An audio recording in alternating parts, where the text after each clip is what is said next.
संत ज्ञानेश्वर महाराज समाधी मंदिरातील दानपेटीतून सेवेकऱ्यानेच रोकड लंपास केल्याचा धक्कादायक प्रकार उघडकीस आला आहे। या प्रकरणी विशाल बाळू वारुळे या सेवेकऱ्यावर आळंदी पोलीस ठाण्यात गुन्हा दाखल करण्यात आला असून ज्ञानेश्वर महाराज संस्थानचे व्यवस्थापक ज्ञानेश्वर वीर यांनी या संदर्भात फिर्याद दिली आहे। पोलिसांनी दिलेल्या माहितीनुसार 12, 13 आणि 16 मे 2026 रोजी सायंकाळी दानपेटीतील पैसे कॅशियरकडे जमा करण्याची जबाबदारी आरोपीवर होती। पैसे बकेटमध्ये भरत असताना त्याने नजर चुकवून 3 दिवसात एकूण 15,000 रुपयांची रोकड स्वतःच्या पिशवीत टाकून चोरली।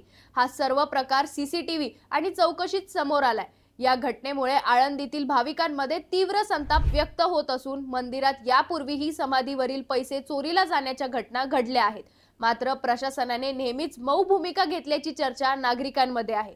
दानपेट्यांची मोजणी, सीसीटीव्ही देखरेख आणि कर्मचाऱ्यांवरील नियंत्रणाचा अभाव यामुळेच या घटना वारंवार घडत असून संस्थान कमिटीच्या पारदर्शकतेवर आता गंभीर प्रश्न उपस्थित केले जात आहेत। मात्र प्रत्येक वेळी कारवाईपेक्षा प्रकरण दाबण्याचा प्रयत्न झाल्याची चर्चा नागरिकांमध्ये सुरू आहे। दानपेट्यांची मोजणी प्रक्रिया, सीसीटीव्ही देखरेख आणि कर्मचाऱ्यांवरील नियंत्रण अधिक कडक करण्याची मागणी आता जोर धरू लागली आहे। दरम्यान या प्रकरणात आणखी कोण सहभागी आहे का याचाही तपास आळंदी पोलिसांकडून सुरू आहे। आणखीन घडामोडी जाणून घेण्यासाठी पाहत रहा पिंपरी चिंचवड न्यूज। सोबतच आमच्या फेसबुक आणि इंस्टाग्राम चॅनलला फॉलो करायला विसरू नका। तसेच यूट्यूब चॅनलला सबस्क्राईब करायला विसरू नका।